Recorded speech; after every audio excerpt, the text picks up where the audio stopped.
Obviously, one of the biggest themes in anime right now, storytelling-wise, is Isekai. It is obviously really big right now, very popular, and thus we get a lot of Isekai shows every season. But what I really love is finding those gems, those stories that are really doing something different, breaking out from the mold, and I really do feel that's the case with The Executioner and Her Way of Life, a series that is airing in the spring 2022 anime season. This is my first impressions of the first 2 episodes of the series, so let's jump right into it. The Executioner and Her Way of Life opens up in another world, and we follow a girl named Minnow, and she essentially is working for the church of this world, the highest class of these 3 classes in this world. You have the commoners, you have the royalty or the noblesse, and you also have the Faust, which is essentially the church. And Minnow's job is to be an assassin. See, this world itself, it's taboo to do it, but people are being isekai'd from other worlds, really just Japan, as they kind of note. Japanese people are being isekai summoned into this world, and it's Minnow's job to essentially find them, determine if they're dangerous, and then kill them. And so to get into slight spoilers here, essentially you have this first situation where this guy named Mitsuki is isekai'd in this world. Immediately the royal family that summons him says, this guy is kind of a waste. He has no power. Get rid of him. And they just chuck him out onto the side of the street. Well, Minnow comes across Mitsuki and says, oh, you're one of the lost ones, aren't you? Which is what they basically call those that get isekai'd in this world. He's a lost one. And she basically offers him a place to stay. She has this church nearby that he can stay there. And eventually when they arrive there, after some conversations of kind of getting him up to speed on things like the class system, the fact that he's a lost one, that they summon Japanese people here all the time, that a lot of the Japanese culture and technology has been brought here, even though he was kind of hoping that he could help with that there's no real demon lord for them to take out. All these things that kind of cover some basic concepts of this world itself. Eventually they arrive at the church, and she tells Mitsuki, every single lost one has a power. He's like, no, they said I don't have power. She's like, no, every single one will have a power. You just need to unlock it. So she basically talks him how to basically do it, which ends up being nothing.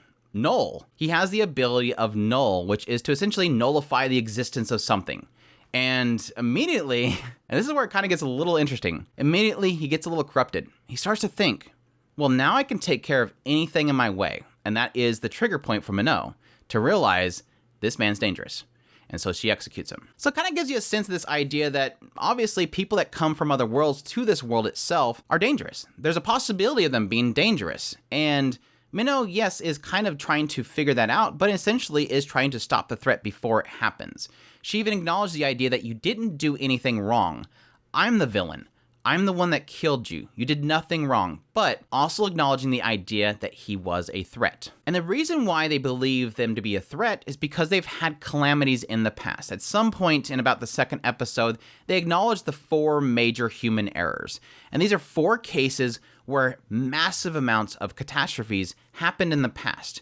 Even Minnow herself, when she was very young, experienced one of these, this whiteout that happened, where the student was essentially wiped out an entire kingdom, turned everything to ash or white, and essentially lost all control. They note that every time a lost one uses an ability, it damages their mind. It will drive them mad eventually. So even if you're a good person, there's still the threat even still, because the more you use your ability, the more you'll go insane until eventually you'll just go berserk and your powers will be unleashed upon the world. So it's a sad state where you essentially have this world that is summoning people from the other world using their power, but also acknowledging the idea that eventually they will become a massive worldwide threat. Yes, in the case of Mitsuki, he could get to the point where he's so insane that he could wipe out the entire world. I think he even mentions or jokes about the idea that I could even erase the entire world. It's a threat that they cannot face. Well, before Mitsuki died, he did mention one thing, that when he was brought into a prison cell at this particular castle, he noted that there was another person that was summoned with him, a girl, Akari, who actually had an ability.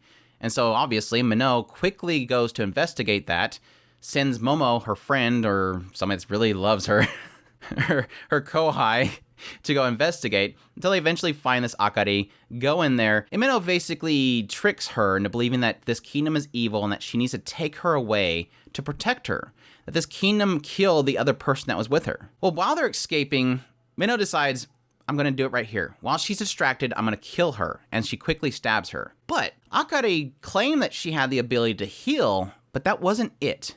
She had the ability of time. This girl has the ability to essentially rewind time. So even though Minnow basically did a killing blow upon her, she really loves going right for the skull. Akari, her ability unlocks. It doesn't really kind of claim if she triggers it or if it just does it automatically, and it rewinds time to basically revive her. So Minnow, seeing this, realizes, I can't kill this girl. And so she basically, after talking to her master, realizes she needs to take this girl all the way back to their central headquarters, to this big chamber where they'll do a ceremony to essentially erase Akari from existence. And so that's where we kind of leave it. The two of them are traveling together. Momo, who is her kohai, is really kind of super jealous of her. We learn that the king themselves has been put under trial for doing these summons because, again, it's taboo. And the princess of that kingdom apparently is going to the same place that Minnow and Akari are going, so that's kind of where they leave it. There's also some backstory when they talked about Minnow and her experience with one of these lost ones that nearly killed her, but basically wiped out her entire kingdom that she was within. It kind of talks about how this Flare, which is like this really good assassin, showed up to finish off this girl and was essentially told to take care of Minnow. So she's essentially her teacher, her master. They also show some aspects of the magic itself in this world that Minnow can use, which is kind of using this book, which is sort of their scripture. And she's able to kind of do incantations that are essentially scripture, which is kind of cool. This idea of like anybody that is a believer will be shielded from harm, and then this big, huge wall appears. And there's another one that's like the sound of the bells will bring people to their knees or something like that, and it summons this big, huge bell that rings, and it just pretty much kills people. Really cool magic in this world. So my thoughts on the Executioner and her way of life. I'm really liking this show. I'm super happy about that because I think when we were doing our previews of this season, this one caught my attention because, again, it is a different take on Isekai. It's not the perspective of, oh, I am the main character, I've been Isekai to the world, harem or build nation or something else. It's the perspective of the world itself and the harm that Isekais cause.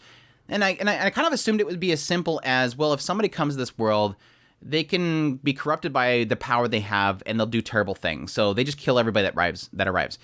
But I like that it gave it a lot more substance than just that. There is a dilemma there. There is a feeling of, it sucks that Mitsuki has to die. But if he didn't die, eventually he would have gone insane. Even if he just joked about the fact that he can get rid of anybody in his way, the idea is that he would still be a danger to the world because as he uses his ability, he eventually will become crazy and end a lot of people's lives. That's additionally with Akari. This idea that Minnow realizes really quickly, I can't kill this girl. And yes, she could technically try multiple things. Well, let's try setting her on fire. Well, let's try doing this. But again, they note the idea that every time Akari uses her ability, she will eventually go crazy and her power will become uncontrollable. So it kind of acknowledges the idea that this isn't going to be a simple thing as, well, let's try a bunch of ways of killing her. No, she can't. She can't keep trying things because every time she does it, the world is in more and more graver danger. She kind of mentions that to Momo at some point. Like, we can't just try a bunch of things. She will eventually lose control of her power. It's a really cool concept. And like I said, I think it's doing really well in playing in the gray area. It does feel wrong. Like, Mitsuki's death felt wrong. The idea of taking down Akari feels wrong. But at the same time, from the perspective of this world itself, this is a threat. Like, the people that are coming here are obviously a threat. They even show the girl that wipes out Minnow's family when she was younger. She was the lone survivor, and it shows people all around her just turning to ashes and drifting away with the wind. And the girl that was there was crying.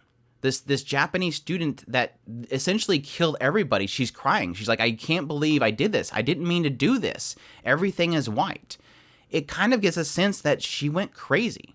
Like, this is probably a girl that was probably a good person, but because she used her power, eventually she went insane. And obviously, based on the idea that this kingdom, taboo or not, is summoning these people, obviously so they can take down the church, there's a sense that they would be willing to drive somebody to use their power for their own gain until eventually they can discard them. We'll just keep using the power. It'll make them go insane, but who cares as long as we can gain control. As long as this new weapon, this new technology, this nuke or whatever takes down my enemy, I don't care about the after effect. We'll deal with that later. Let's just clean up afterwards, but we need to take down this this thing that's keeping us as second-rate class citizens. So there's a greed war in the mix causing this gray area of morals and what is just and what is unjust. And yes, it obviously is already playing on this idea that there were essentially, nobody doubt this. With the synopsis itself, there's a sense that Minnow is going to be a little bit kind of thrown off by Akari. Akari is obviously very positive. It kind of hints a little bit that Akari hasn't really had a great life in her previous world. Like, she got isekai'd here, and maybe she felt loneliness because she was being isolated. But now that she's with Minnow, she has a little bit of a sense that, I felt like I was stuck in place, like I was stuck in time, and when you showed up, it felt like time started moving again. So yes, we can probably read into that a lot more. Maybe she was stuck somewhere, maybe she was already in this world, maybe something else, but it still kind of lays this idea that she wasn't in a good place, and now she's in a good place. And even if she's in danger, she doesn't care because no matter what, it's better than where she was at. And I think that's something that's going to end up throwing off Minnow, and essentially in the end probably affect her in some way. I hate don't watch the OP, by the way.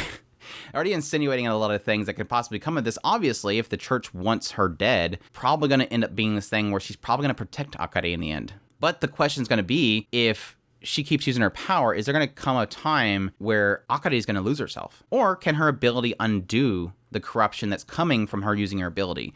A lot of question marks there. Additionally, the show looks really good. I really love the character designs already. I think Minnow looks fantastic. I love Momo. I think Akari's pretty plain.